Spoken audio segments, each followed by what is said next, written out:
বিএনপির ভারপ্রাপ্ত চেয়ারম্যান তারেক রহমান কর্তৃক ঘোষিত রাষ্ট্র কাঠামো বিনির্মাণে ৩১ দফার প্রচারণায় সিদ্ধিরগঞ্জে বিএনপির লিফলেট বিতরণ এবং উঠান বৈঠক অনুষ্ঠিত হয়েছে। বিস্তারিত থাকছে এসএইচ মুন্না খানের প্রতিবেদনে। বুধবার বিকেলে সিদ্ধিরগঞ্জের নারায়ণগঞ্জ সিটি কর্পোরেশন ১ নম্বর ওয়ার্ডের মিঝমিঝি বাতানপাড়া তালতলা ক্লাব এলাকায় ওয়ার্ড বিএনপি এবং অঙ্গ সংগঠনের উদ্যোগে নারায়ণগঞ্জ জেলা বিএনপির আহ্বায়ক অধ্যাপক মামুন মাহমুদের পক্ষে ধানের শীষের জন্য এই উঠান বৈঠকটি অনুষ্ঠিত হয়। এর আগে সিদ্ধিরগঞ্জ পুল এলাকা থেকে লিফলেট বিতরণ শুরু করে তালতলা ক্লাব এলাকায় এসে শেষ করা হয়। সিদ্ধিরগঞ্জ থানা বিএনপির সাবেক যুগ্ম আহ্বায়ক ও নারায়ণগঞ্জ সিটি কর্পোরেশন ১ নম্বর ওয়ার্ড বিএনপির সভাপতি গাজী মনির হোসেনের সভাপতিত্বে এবং নারায়ণগঞ্জ মহানগর যুবদলের সদস্য মোহাম্মদ জুয়েল রানার সঞ্চালনায় অনুষ্ঠানে প্রধান অতিথি ছিলেন জেলা বিএনপির আহ্বায়ক কমিটির সদস্য মোহাম্মদ রিয়াজুল ইসলাম রিয়াজ।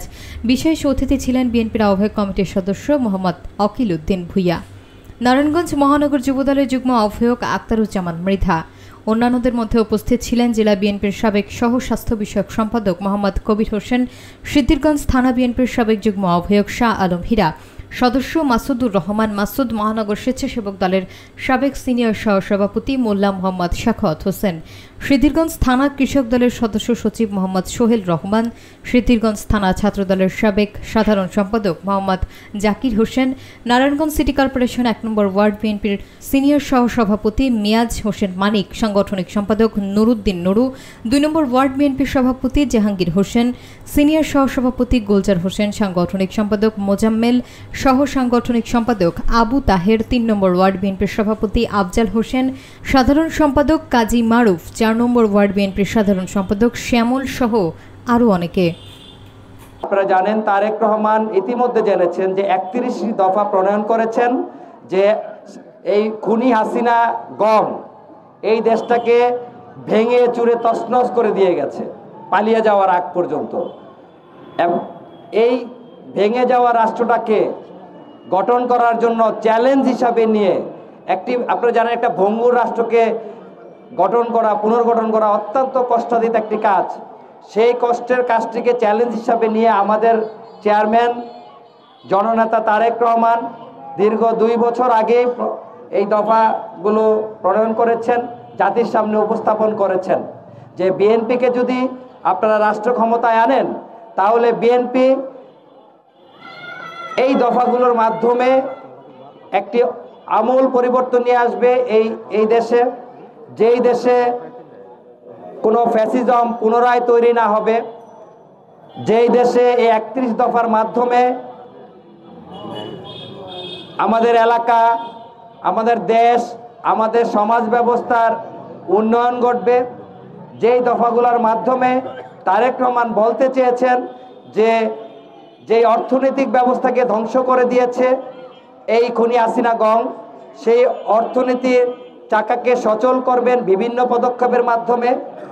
এই দফাগুলোর মাধ্যমে আমাদের তারেক রহমান বলতে চেয়েছেন যে এই ১৭ বছরে আত্মীয়করণ করার মাধ্যমে যেই জটিলতা তৈরি হয়েছে, যে যানজটের তৈরি হয়েছে, বিশেষ করে বেকারত্ব সমস্যা, স্বাস্থ্য খাত সহ প্রশাসনিক সমস্যা সহ বিভিন্ন জায়গায় যেই জটিলতাগুলো তৈরি হয়েছে সেগুলোকে তিনি সংস্কারের মাধ্যমে নিয়ে আসবেন। আমি আমাদের এই ১ নং ওয়ার্ডে যারা আমাদের আশেপাশে যারা রয়েছেন, বিভিন্ন ঘর থেকে মা বোনরা যারা শুনছেন আমাদের এই বক্তব্য, ছোট্ট একটি উদাহরণ আপনাদের মাঝে আমি দিতে চাই। তারেক রহমান বলেছেন, বিএনপি বলেছে যে বিএনপিকে যদি আপনারা রাষ্ট্র ক্ষমতায় নিয়ে আসেন তাহলে বিএনপি ১৮০ দিনের মধ্যেই, প্রথম যে ১৮০ দিন সরকার গঠনের পরে ১৮০ দিনের মধ্যেই তিনি প্রথমে এই দেশের যে ৪ কোটি প্রান্তিক জনগোষ্ঠী পরিবার রয়েছে সেই ৪ কোটি পরিবারের মাধ্যমে প্রথমেই ৫০ লক্ষ পরিবারকে তিনি দিবেন কি স্মার্ট কার্ড, এবং সেই স্মার্ট কার্ডটি কার নামে হবে? আমাদের ঘরে যে মা বোনরা রয়েছে, যিনি ঘরের মুরব্বী, যে মা রয়েছেন বা যে বোন যেই ঘরের কর্ত্রী, তার নামে এই স্মার্ট কার্ডটা হবে।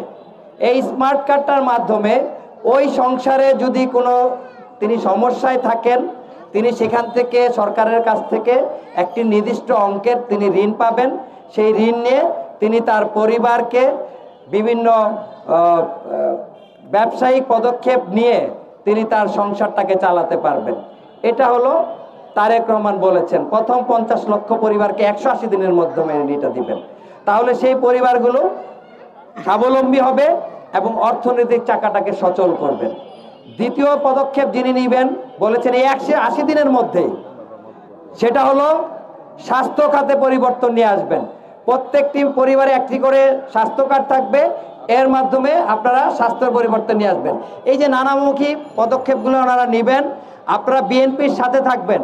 সর্বোপরি এই আমাদের আসনে নারায়ণগঞ্জ 3 থেকে আমরা যারা আশা করি এবং দল যাকে আশা করে, তৃণমূল নেতাকর্মীরা যাকে আশা করে, আমাদের জননেতা অধ্যাপক মামুন মাহমুদ, ইনশাল্লাহ দল তাকে মূল্যায়ন করবেন।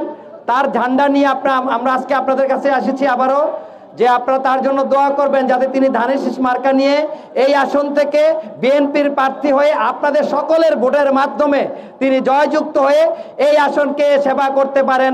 এইটা আপনাদের কাছে আহ্বান জানাচ্ছি। আপনারা আমাদের সাথে থাকবেন তো ইনশাআল্লাহ।